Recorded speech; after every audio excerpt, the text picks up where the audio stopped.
Hi, നമ്മുടെ ജീവിതത്തിൽ എപ്പോഴും പകർത്തേണ്ട ഒരു കാര്യമാണ് ലൈഫ് ലോങ് ലേണിംഗ്.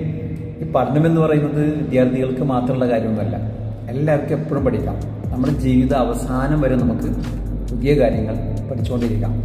ഒരു പക്ഷേ നമ്മൾ എഡ്യൂക്കേറ്റഡായി നമ്മളെ പ്രൊഫഷണൽ കോഴ്സൊക്കെ കംപ്ലീറ്റ് ചെയ്ത് ഇപ്പോൾ ബിസിനസ്സോ അല്ലെങ്കിൽ വേറെ എന്തെങ്കിലുമൊക്കെ പരിപാടി നമുക്ക് സ്വന്തമായിട്ട് ചെയ്യുന്നുണ്ടാവാം, അല്ലെങ്കിൽ നമ്മൾ എംപ്ലോയീസ് ആവാം. അപ്പോൾ നമുക്ക് ഫ്രീ ടൈം കിട്ടുകയാണെങ്കിൽ നമുക്ക് എൻജോയ് ചെയ്യാൻ പറ്റുന്ന ഏതെങ്കിലും കോഴ്സ് ചെയ്തുകൊണ്ടിരിക്കണം. ഞാനിപ്പം കൊണ്ടോട്ടി പുഷ്പ ഗ്രാൻഡിലും ബേനോഡിൽ LT ട്രെയിനിങ് പങ്കെടുത്തുകൊണ്ടിരിക്കുകയാണ്. അതേസമയം തന്നെ ഞാൻ ഇന്നലെ ആണ് എൻ്റെ MEd എക്സാം കഴിഞ്ഞിട്ട് തിരിച്ചു വന്നത്. ഞാൻ ഇപ്പോഴാണ് എനിക്ക് തോന്നിയത് ഒരു MEd ചെയ്യണം, ഇതിനുശേഷം ഒരു PhD എഡ്യൂക്കേഷൻ ചെയ്യണമെന്നൊക്കെ. അപ്പോൾ എനിക്കത് എൻജോയ് ചെയ്യാൻ പറ്റുന്നുണ്ട്. സോ നമ്മളും കുട്ടികളോടും വലിയവരോടും പറയുന്നൊരു കാര്യം, ഒരിക്കലും നമ്മുടെ പഠനം ഇടയ്ക്ക് വെച്ചൊന്നും നിർത്തരുത്. നമുക്ക് എന്തിനാണ് താല്പര്യമുള്ളത് പഠിച്ചുകൊണ്ടിരിക്കുക. ഓക്കെ.